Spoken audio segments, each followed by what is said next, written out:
This is the Marty Ray Project Chats, and I'm Marty Ray, one of the hosts of this podcast. You might know me from a beard video, a prank call, a rap song turned acoustic cover, or hopefully one of my original albums. And I'm Chris Wallen. You might know me from, where would they know me from again? You might know Chris from number one hit songs like Don't Blink by Kenny Chesney and Something to Be Proud of by Montgomery Gentry.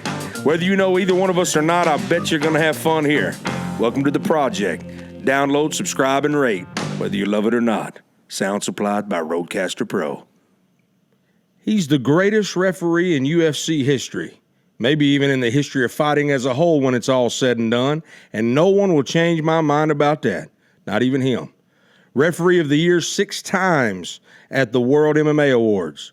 He was also a professional fighter, briefly, and I'm sure he still trains. Welcome to the show, Herb Dean. How you doing, brother?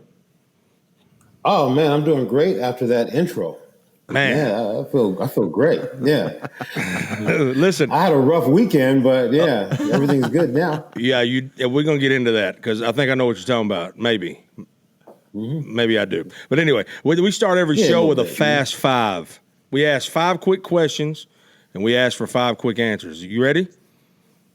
All right. All right, here we go. Favorite weight class in the UFC? Light heavyweight. Nice. Favorite movie? Favorite movie? Ooh.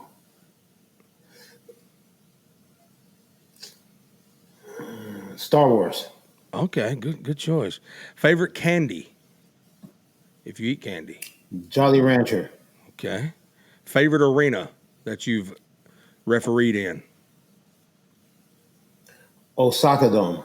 I was thinking you was going to say Abu Dhabi, the Fight Island, but it's not really an arena. Favorite music genre? That's a hard one. Reggae. That's a good one, though. That's a good Or answer. soul. It's hard. It's hard. It's hard. I like music. So you like all kinds of music? I like all kinds of music, yeah. What about death metal? Are you a death metal guy? I mean, I can listen to it every now and then. I'm not going to put it on, but I like the screams. I like the I used to like that group Death, because they slowed it down and you had the same head nod that you would have to hip hop, right? The same head nod. So yeah, I like that. I couldn't name any of their songs, but when people put it on, I was like, that makes your head nod a certain way. I like it. Right. I wouldn't have thought you would have said yes to that, but you really are a lover of all music then, if that's the case. Yeah. So what was it's also just kind of funny, you know? Yeah. If somebody has a lyric, they just don't start off and just say, die. That's how they start off the song. What was it like being the referee? I've always wanted to ask you this. What was it like being the referee of the very fight that essentially launched the UFC? The Forrest Griffin and Bonner fight, because that was where the UFC really just blew up, it seems like to me. Wow, yeah, you know what? It was something. It was amazing. It was right then I knew something special was happening. I didn't have numbers, I guess, thinking back on it and asking people about it, I think people were looking at the numbers as they were coming in. I don't know. I guess they can do that. I guess people were calling their friends while they were watching it. Like, hey, do you see what these guys are doing? And so more and more people kept turning to it. But I remember, as they were going, that's the only time I've ever done that. I don't remember consciously deciding to do it. I remember even just kind of doing like this with my hands, to the crowd, hey, this is okay to cheer. This is, I think they got a great response in that arena too. Yeah, it was when Dana White came out and gave both of them a contract. It was well deserved, and it really catapulted to me. I was watching it before then, but I felt like I was one of the, not few, but there was definitely after that fight, everything just kind of blew up from there. It seems like the Ultimate Fighter shows and stuff like that really just blew up the UFC. So whoever came up with that idea, if it was Dana, it was a huge thing. Yeah, it was what our sport needed. We didn't have anything for people to care about the guys. It was just one tough guy going at another tough guy. And so there's something they needed to find find out why they liked this guy or cared for this guy to win more than the other, I guess. And so I think it was definitely what the sport needed. Before though, I didn't understand how people weren't watching it. I always thought it was the best thing on earth. And during the 90s, I don't remember, but remember there was this corny things on television, and our sport wasn't on television. So, yeah. Right. Well, yeah, it was on pay-per-view. It was on pay-per-view. Mm-hmm. Yeah, I think I watched from UFC 1. I had been watching. Is that the same with you? Yeah. So from UFC 1. So one of my friends was in UFC 1. That's how I was into it. I used to kickbox a little bit. And one of the guys from our kickboxing gym, his name was Zane Frazier. He was in UFC 1. And I still didn't believe it was going to happen until I actually saw them come out on the TV. Because at the time, it was hard to even just get kickboxing matches legalized. And so they went and did that. I didn't think that people were going to let them do it until I actually saw it happening. Remember that first match where the guy got the tooth getting kicked out right away, right? I think that was the first match. The Dutch guy, Gordo, against the sumo, the Hawaiian sumo guy. I would definitely remember the Hawaiian sumo guy, but as far as remembering a tooth getting knocked out, I can't say I do. It seems like I do remember that. The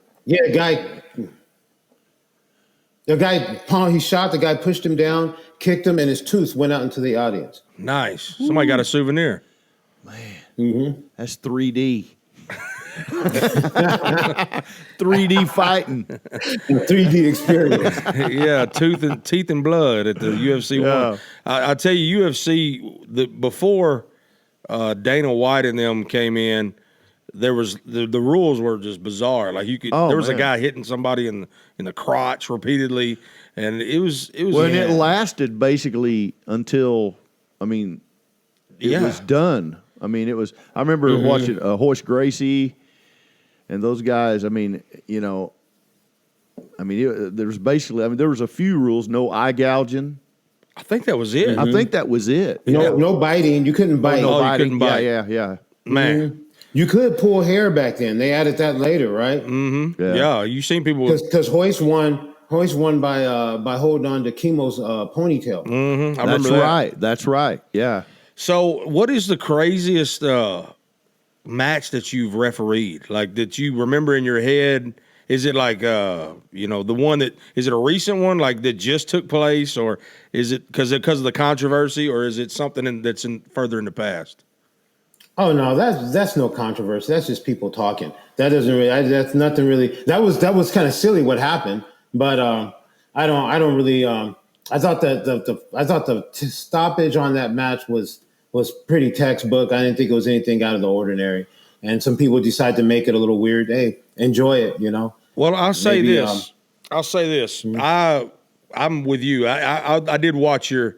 I seen those fights, and I did watch your explanation on Instagram after it. After the it is a controversy because they made it a controversy, not because it really is, right? Like you said. Right. But the one with I didn't know any of those fighters, to be honest. Tim Sylvia? No, this was recent.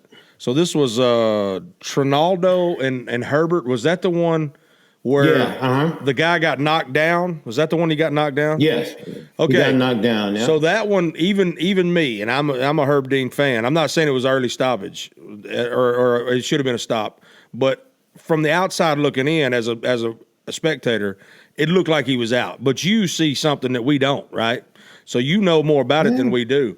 But I definitely was not one. When I listened to you say that people shouldn't be yelling out, especially with no crowd, people shouldn't be yelling out, stop the fight, because they might think it's the referee. I was like, that's really true, man, especially without the crowd. Well, there's people who might yell that, the guy's corner or maybe the physician. Physicians say, well, so when you said out, you thought the guy was out. For me, okay, because I'm supposed to call TKOs and KOs. They'll come and say KO. KO's knocked out, right? Yeah. So when I see someone out, when I say out, I think that means short for knocked out. That means that person's asleep and not moving. Or if they are moving, which we don't want to see, maybe they're posturing, having some sort of a seizure.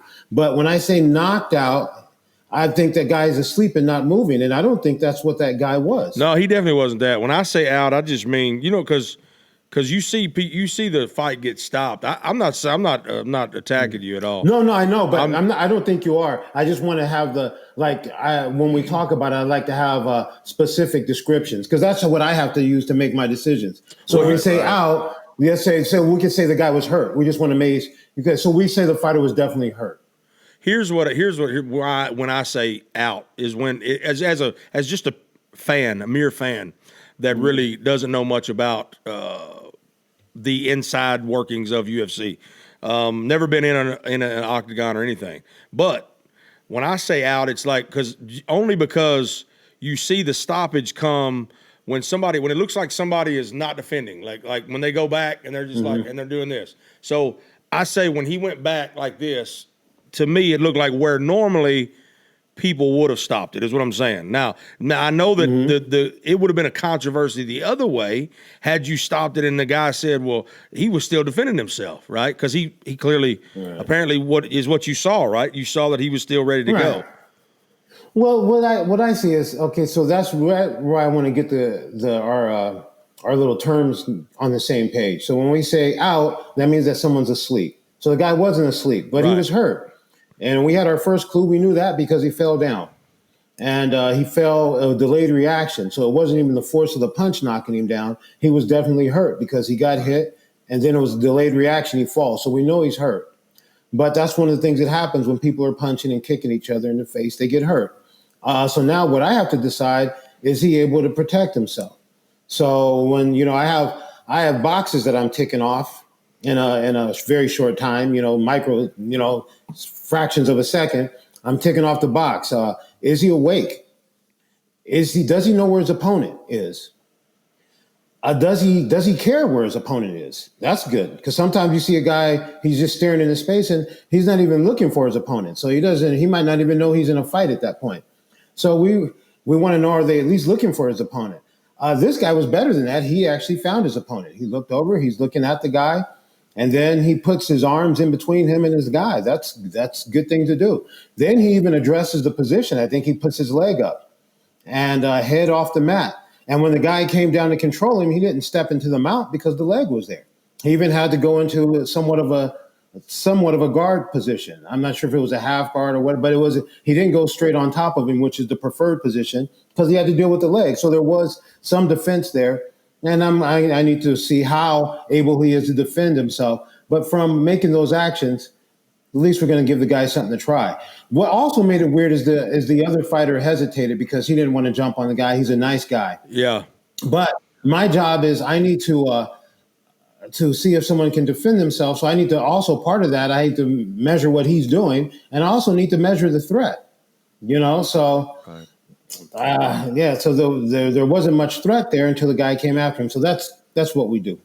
I understand completely. When you explain it, it makes perfect sense to me. And then when you see, because after I watched your explanation on Instagram, I went back and watched it, and I see everything that he mentioned happening right there. Like the guy tracking his opponent, he saw him coming. He did everything that you said. He did that. So, and that makes perfect. That's why you're the ref. And the fans aren't the ref, because there's been stoppages that you've been involved with where they said you shouldn't have stopped it. I think you refereed Askren and Lawler, didn't you? Or was that not you? I did, yeah. I did. I refereed Askren and Lawler. Yeah, so then you stopped that one, right?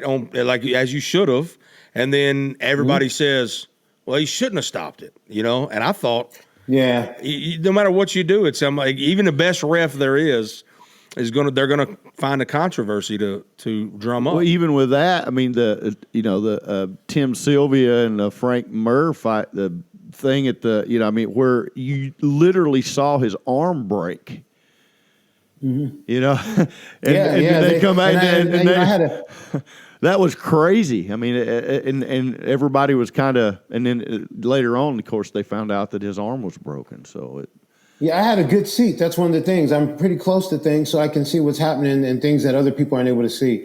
And I just, I try to have reasons for the things I do. And with the Askren Lawler, I think if I see somebody in that type of a choke and their arm goes limp, it's time for me to stop it. That's a little bit more of a dangerous choke than other chokes. You know, a rear naked choke, everything gets easy. When I see, when I'm in a match, let's say someone's getting punched and they're in trouble, that's hard. When I see a rear naked choke, it's going to be easy. You know, I can take time to make sure the guy's all the way out. A bulldog choke's a little bit different. So that's a little bit more of a dangerous choke. And as soon as I see a body going limp, I see somebody doing something that doesn't make any sense, like a hand that was up, then all of a sudden it just hangs and goes limp in the middle of a choke, I have to say that person's out. Now, the thing about it is we can't tell the future. We don't know how long someone's going to be out for. But with somebody with that type of pressure on their neck, bending their spine backwards, we want to take care of that guy. I'll tell you, like that call, I believe, the Frank Mir fight, I believe that call was probably what made you a household name. You believe that?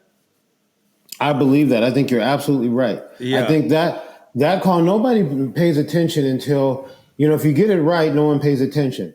And then if you get it wrong, everyone pays attention. Yeah. And then right there on TV, everyone's paying attention. They're doing their thing to do. They're doing what we love to do so much in this society. You got it wrong. And then Joe Rogan, man, he found where the arm broke, and then all of a sudden I was right. And so I think that kind of made it stand out for people.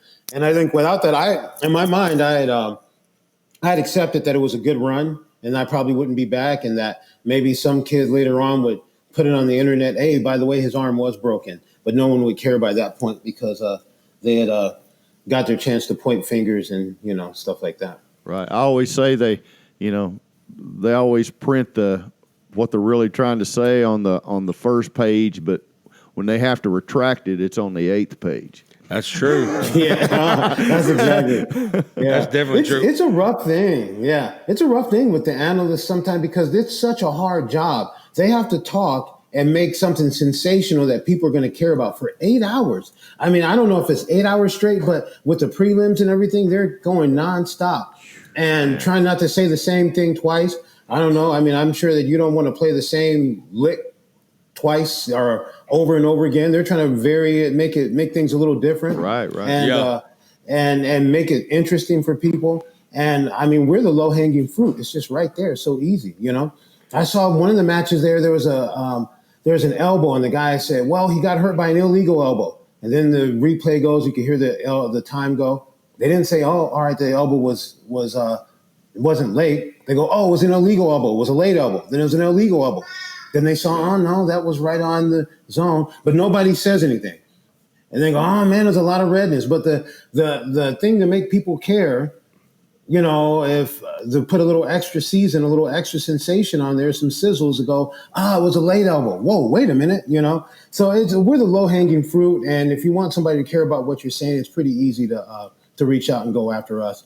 But right. I know what my job is, and I know what my objective is, and I know what I want to do. It's nice that people like me and that, you guys like me enough to have me on your show. That's great. It's amazing. You know what I mean? I'm going to enjoy it. Sometimes people buy me beer, but that's not what I'm here for. I'm here to call these matches in a systematic way and to make decisions where I can sleep well and know that I've done the right thing. Well, I'm here to serve these athletes. Yeah, definitely. And you actually, I mean, you do some homework too, right? I mean, I was reading where you kind of, before fights, you kind of assess the fighters before the fight, knowing their physical conditions and Not really. You I don't? go back and I talk to them before the match. Okay. I go back and I talk to the fighters, and because really they don't really, fighters play that close to the chest. They don't really give out any physical what's going on with them physically. Right. Every now and then I've had guys back in the day. If some guy had some special jiu-jitsu elbow that could twist all the way back, he'd show me and go, "Oh, if you see me in this position, see, I can do this." Oh, okay, that's good to know. Yeah. But most of the time, I just try to be as consistent as the octagon, right? Right. Which is impossible, but that's my goal. Yeah. The octagon doesn't have to research the athletes that are fighting in it, and neither should I. I should know the rules, and I should try to enforce them as consistently as possible. Yeah. What is the deal with matches that you ref and shin bones being broken? Oh, shit, that's true, huh? Okay, let me see. Silva? There was, Silva, that was... and then Crow Cop. Silva. Oh, that's right. That's what I want to ask you about Crow Cop. Cop. I've seen that clip I can't tell you how many times I've seen that because you know that's in the list of the craziest knockouts. That's like up there, like top 3 probably. But I always wanted to ask you because you stopped the fight almost immediately when his whole leg just snapped. You stopped the fight, but I always wondered, did he stop it because he had eagle eye vision and he saw that leg snap, or did you stop it because he was out cold? I saw both. He was out and his leg snapped when he went down. You know, it's really strange because that was, as someone who competed in martial arts, that was, I don't know why. Some people probably have no fears. And I think at different ages, when I was younger and competed, I was always just thinking about what I'm going to do to them. I never thought about anything could happen to me. And then when I started to think about things happening to me, once I was probably like 25, 26, starting to realize that I wasn't, special, that was probably high on my list, to get kicked in the head and not have control of my limbs and fall and have my limbs break underneath me. So it happened right there. That was like, oh, that's the one thing I would not want to have that happen. You know what I mean? And you took the leg and straightened it out in both occasions, I believe. Because didn't you straighten both the legs out? Well, no, I with his leg, I did do that, which probably I shouldn't have. I probably should have waited for the doctor to come in there.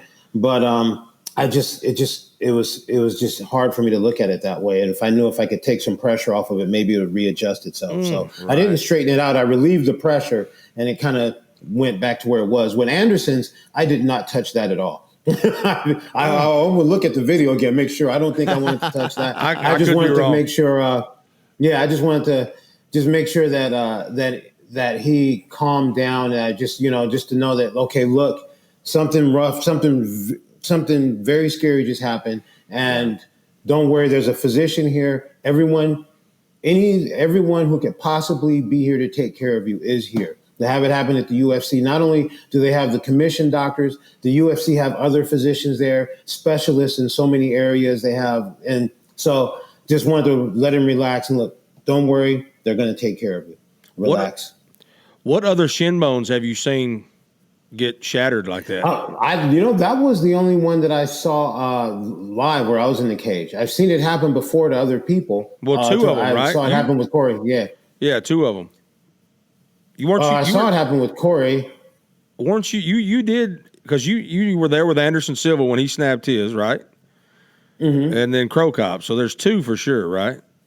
Right. But I think Crow Cop was more of an ankle. It wasn't the shin bone. Who knows? No, that was the shin bone. It snaps. What amazed me with Crow Cop is I remember because when he woke up, I think, the leg was the pressure was off, so the leg readjusted before he woke back up.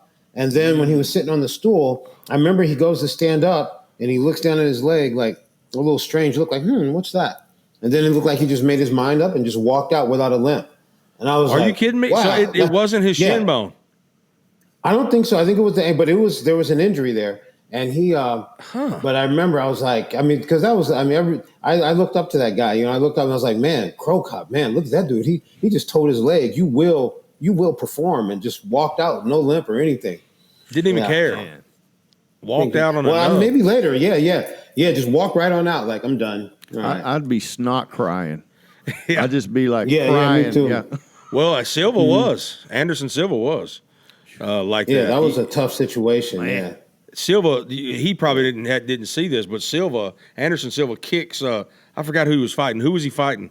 Weidman. Chris Weidman, and he kicks his. It's called did a low leg kick, and then Chris Weidman checks it, which is where you put your shin bone. Isn't it where you put your shin bone to block the leg low kick? Yeah. So that he put his shin bone up, and when Anderson kicked it, it snapped it smooth in half. Yeah, I think I've seen that. I think I have seen that. Snapped it smooth in half, man. It was so disgusting. Man. But so that's the time you don't want to see that type of injury, that's what it's a rough sport, and but at the same time, that's not what you want to see. Listen, in the middle of our show, we always like to do a thing called What Not to Eat to break up the monotony and get your opinion on some crazy, gross food that people eat around the world. You up for that? Okay, I am up for that. All right, here we go. We're going to send you some to eat as well, so just be ready. I try not to offend people. I travel a lot, so I try to if somebody serves it up to me. But there's some things I'm not ready for yet. I know that, but I have eaten some stuff. You're not ready for these things. Watch what I tell you. Here we go. Okay. You might have eaten a few things in your lifetime. I know Chris and Marty sure have. But these are things they would never eat. This is what not to eat. Ew. My what not to eat for this episode is a cheese called Casu Marzu. You ever heard of that, Herb? No. I never heard of Casu Marzu. Well, let me tell you what that is. It's a cheese that's so disgusting it's illegal. It's actually very dangerous to eat it. The reason is because maggots are literally ingested inside of it so that it will make it super soft and liquidy to eat. People lucky enough to get to eat this cheese have to hold their hand over the cheese while they eat it because the maggots can jump like 6 inches and they'll jump in their eyes while they're eating it. The craziest part is that if you don't make sure you kill the maggots while you're chewing it, then they can dig through your stomach lining and eat up all your organs.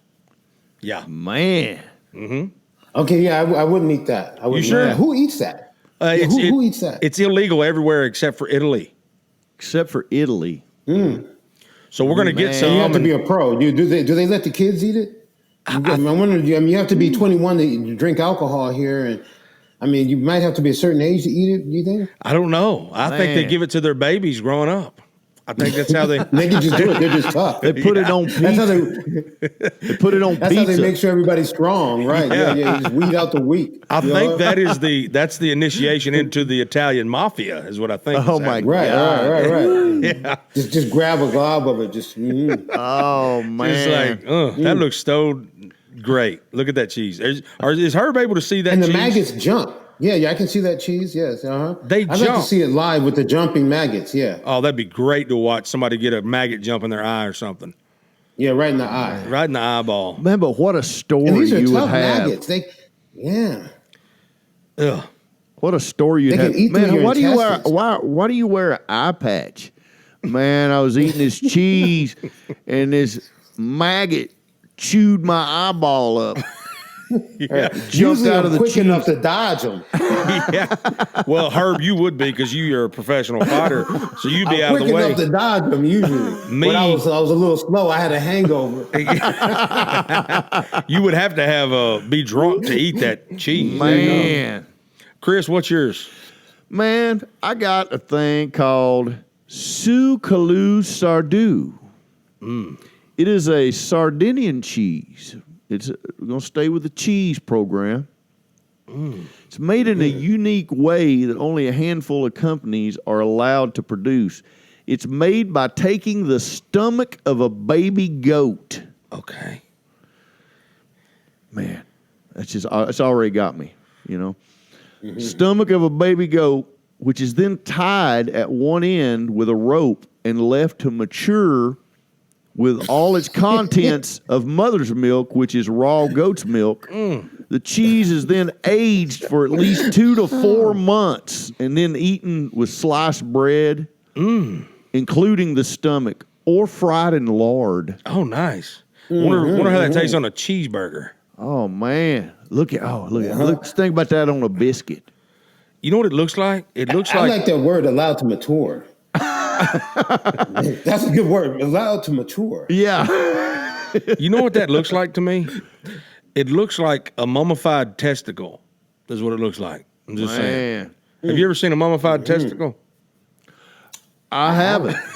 Since my Uncle Johnny had that accident, I've not seen anything like that. I haven't either. All right, well, that was the what not to eat, Herb. What do you think? Are we going to try some of this cheese when we meet up someday down the road, maybe? I think I'm gonna take a pass on this. That's a hard pass. I'm glad you did because I didn't want to look like a chump. I like to think of myself a guy, but I do the easy stuff, the horse meat and the milk, and the camel milk, but that's easy stuff. That's rough. This ain't anything you want a part of, Herb. You don't want none of this. Yeah. Tap out. Are you still training in MMA like today? Do you still train weekly, daily, what? Not because of because of COVID. We have COVID, but I haven't been on the mat as much lately. I was traveling a lot, so the last time I rolled I was rolling in March, so the month of March before COVID hit, and then the gym shut down, and so then I haven't gotten into a roll. But I think I have one of my friends, and also I take the COVID pretty serious because it's my income. I get tested all the time, so I can't have a dirty test, or else they won't let me on the plane to go ref the fights. Oh, so, yeah. Right, yeah. Yeah, so that's when I started taking it a little bit more seriously. Because before, I'm never the guy who's really that cautious about stuff like that. But with this, the way this is, I am. So I haven't been rolling with anyone. I might have one friend who I might have come over to the house. I have some mats and we can roll. But I haven't been doing. All I've been doing is just a little bit calisthenic stuff like that. Right. Well, how was it? I didn't ask you. How was it at Fight Island? Was it amazing or scary? Fight Island was amazing. Fight Island was great. We got there. First I was a little irritated about all the testing we did. So I got to the hotel in Vegas. Immediately they put us into a test. So usually I'm used to maybe if I can get there and maybe go and buy some things I want to buy, or maybe have a one last dinner or something before I'm locked in my room quarantine. But this time they put me in quarantine and made me test immediately. We the next day got on the plane, went to Abu Dhabi, landed in Abu Dhabi.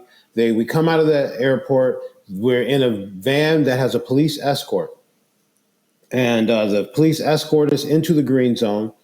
As soon as we go into the green zone, once we get to the hotel, there's guys with the whole bunny suit on and steams and misters and sprays and stuff. Wow. They spray our body. They spray all of our luggage and everything. Everyone's all bunny suited up. Hazmat suits. Yeah, hazmat suit. That's the better name for it. And then we go into our room. And I believe we test right immediately as we get there, then in the room. The test comes back the next day, clear. No, you're not out of your room. You test again and go back to your room. And then the test is there again, and I think I've cleared, but they didn't let me out my room, and they made me wait till the following day. And when I finally got to come out of my room, I tested again. So I was there for like 56 hours in the room. And then tested again, then I was able to move around the green zone. And I was annoyed at first, but once it was all done, I thought it was amazing. I was in a place that I could literally say, I believe is COVID-free. I think it was one of the safest places ever. I mean, there are people around the president getting sick? Well, nobody's getting sick there. Everybody who worked on the island had been quarantined for 14 days before they got to be there with us. And so it was great. We refereed fights, and then they fed us really well. The accommodations were great. There's a beach with date palms. I picked some dates and brought them back. It was good. What about so every time you're getting tested, they're sticking the thing up in your brain like that, like way up there? No, they went through the throat this time. So you go mouth. The first time they invaded my nostrils. Bothered my boogers a little bit. I didn't like that one. But the other ones, they just go in the throat. But they were serious about it. The first one, different people take it more seriously than others. I think some took it a little too serious. The lady was in my throat, just back there like this. God. Wow. But, like fighting that little boxing, punching speed bag back there. Yeah. Man. Like she was Fenton, Zorro. She was hearing. I avoided her. She was hearing the Rocky theme song back there, like da da da da da da da da da. Oh man. Yeah, she was like, "I'm ready for." The next time I came down, she's like, I was like, "I'll wait till that, guys." No. Yeah. I just would rather not referee again. Thank you. I gotta. So do you actually like the trash talk in the MMA for the promos, or are you one that likes it to be everybody's happy with each other, it's cordial, we're just fighters, and yada yada yada? Or do you like the trash talk? That kind of Muhammad Ali. I like it when they're Yeah, I like it. I like them to be them. So I think different people make the world go round. So if you want to talk trash, and especially if it's good and you're comical, I think it's great. You know, So if you like don't, if Connor? that's not you, no, yeah, I don't think if you're not good at it, if you're not, if it's not you, yeah, be you. I think it's awesome. It's a chance where people can be their personality and do what they're there to do. And I'm not one of those people who thinks everyone should act the way I act. You know. Well, And the so, reason I asked that was because Khabib, who I am rooting for to lose, not because I don't like him, but it's because I always root for the undefeated to lose because I feel like everybody should be humbled at least once. So I am rooting for him to lose. Do you think he'll lose against Justin Gaethje if he ever fights? I don't make predictions. I don't make predictions. It's You don't part do of it? my referee oath. No, I I might don't referee blame the you. fight. I Yeah, hope- yeah. And That's so true. I don't that's want, true. people, I don't want people to think that I had a preconceived notion about what was going to go on or anything like that. So You're a smart man, Herb. I just show up and let the best man win. Now, I even think it in my mind. I do meditation to try to have a clear mind that way. who's your favorite fighter of all time to watch? Oh, of all time to watch. Well, I mean, besides Hoist Gracie, I mean, that's the beginning, the guy who set it off. Who else is good? I don't have a favorite. There's so many. And that's maybe I don't really have favorites, you know? Who's your favorite nephew? My favorite nephew? I don't have one nephew. Oh, Oh, okay. I have one of those. Yeah. Nick. My No favorite no nephew's siblings? Nick. I only have one. His is Nick. Well, that didn't I only work. have one, That so- didn't work. I was going to try to put you on the spot, make you pick out who's your favorite auntie? Who's your favorite auntie? Or I was trying to put you on the spot, you know? Yeah, did it Make wrong. you say something to get you in trouble when you get home, you know? He went the wrong route with me. I did that. Yeah, I did that once. I told one of my aunties she was my favorite, and she told all my other aunties. It wore me out for a year. Oh, no. I always say you're one of my favorite aunts. That's what I say. Or you're one of my Okay. favorite uncles, But you are definitely my favorite referee. I'm not one of you. Definitely are. You're really the only referee I've ever really, actually cared enough to look into. You know what I mean? That's what's crazy about it. Oh, okay. Thank you. Yeah, like any other referee, it didn't really mean much to me in the UFC. They were just a body. But like I said, after that one call, I think it's called the greatest call of all time. The one he brought up with Tim Silva. I think you just became this celebrity that wasn't just a referee, and now you're actually a celebrity. You're a personality, and the beautiful thing about it is that you're not a cocky person. You know your job well, and you will defend whatever decisions you make. That being said, are there any bad calls that you remember in your career that you agree were bad calls? Yeah, I can think of some if I have to think about them for a minute. I remember I stood up Jimmy Ambrose once a long time ago because I thought I knew something about chokes, and I thought his angle wasn't on, and he was on for long enough, and he's huge. Whatever I think I know doesn't make any sense when somebody's that big. And the next fight I was refereeing. He got a guy in that same position, head and arm, and he choked him out and put him to sleep with it while I was refereeing. And the fight where I stood him up, he won it anyway. So, I mentioned it to him. He go, well, you did win, so I didn't mess you up that bad. But you know what? He broke his hand. He knocked the guy out, and he broke his hand. He showed me his hand. So I did cost him a hand, So I thought about that one. That was a definite bad stand-up. So that one lived with you for a while.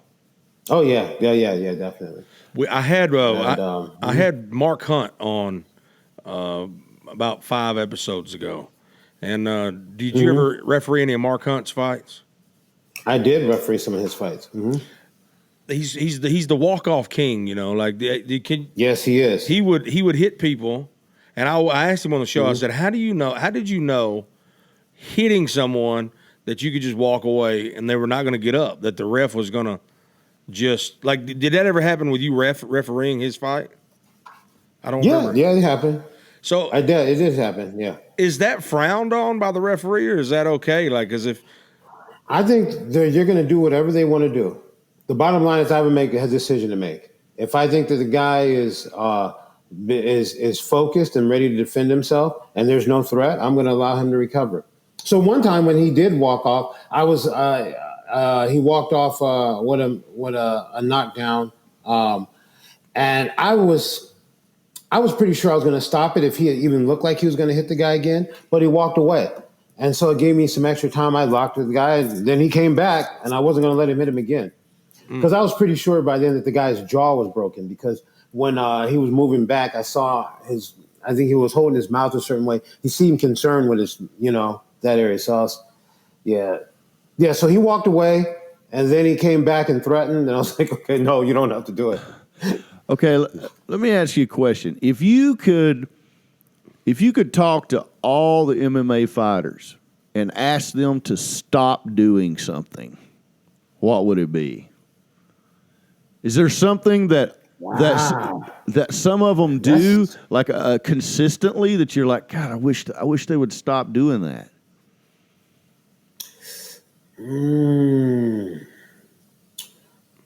There's nothing that's really that stands out that bad. I mean, the tough thing for us is catching the eye pokes. I mean, that's a tough thing with our sport because we have those open fingers.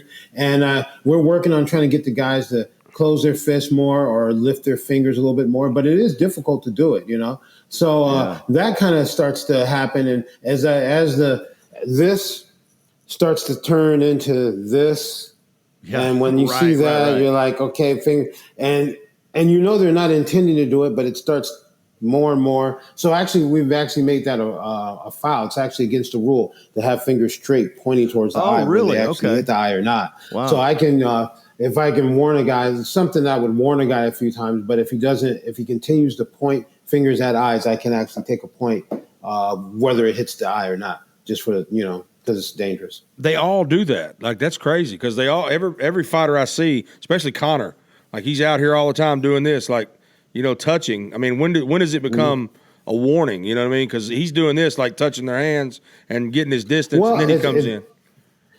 Well, I think that's what you're saying. You see the purpose of it, and they're touching hands, and you have to do it. I mean, people parry, and it's advisable to do it. You know what I mean? So if you're not doing it, So it's part of fighting. But when someone has the threat there, and when they're getting an unfair advantage from the threat of an illegal technique.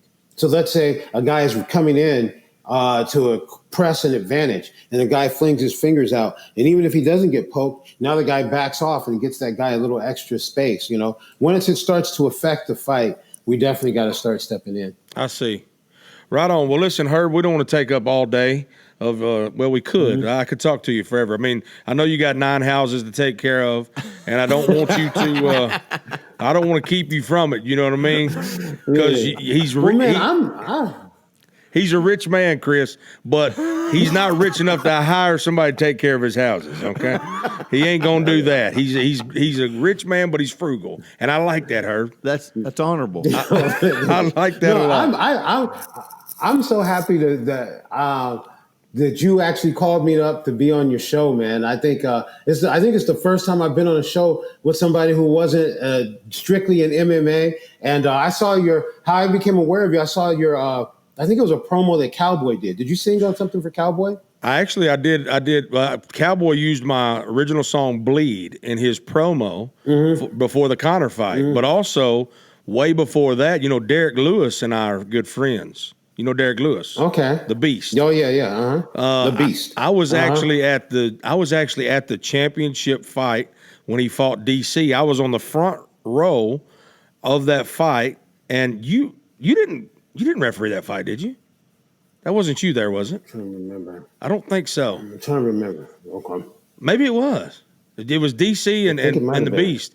Maybe it was. I my brain is messed up, but I was so shocked I was there. And then to top it off, Derek walked out to my song "Haunted" at Madison Square Garden, and I was just amazed. I was like, man.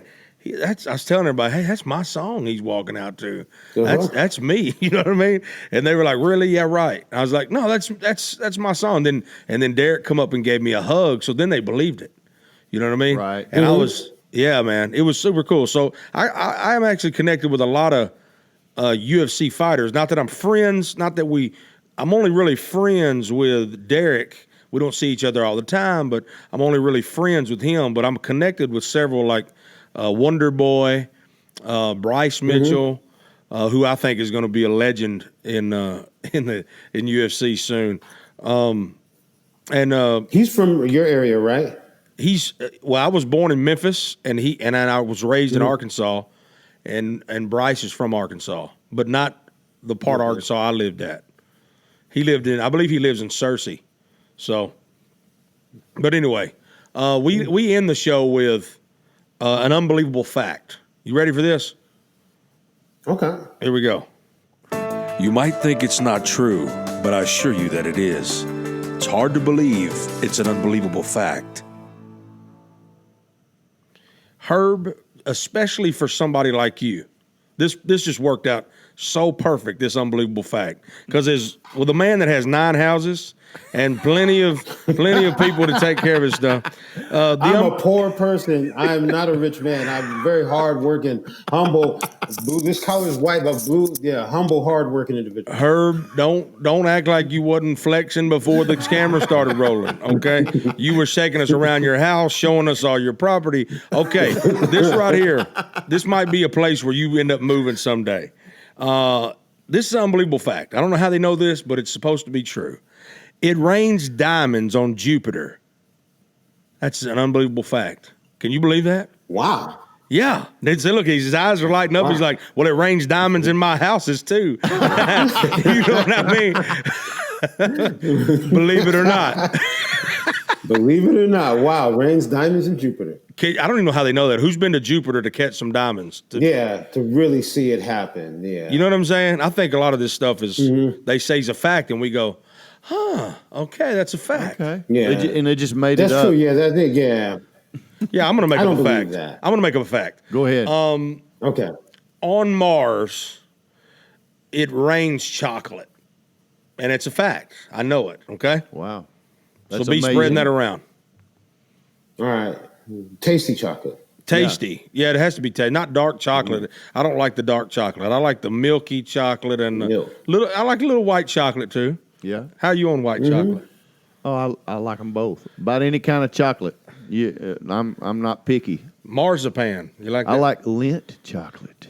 Ooh, that's it's nice. Fancy. Right on. Fancy. Herb, listen, thanks so much for agreeing to do this show, and even with all the technical difficulties we had at the beginning, we apologize about that, but it was fun, and it was a blast talking to you, and I consider you a brother. Now, next time I'm at a fight, I'm going to yell your name as loud as I can if we ever get to do that again.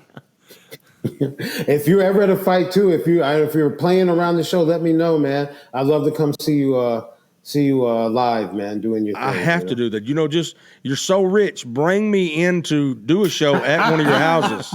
Like fly him in. Yeah. Like we'll be there, man. Just let me know. We'll bring the diamonds. We'll bring them.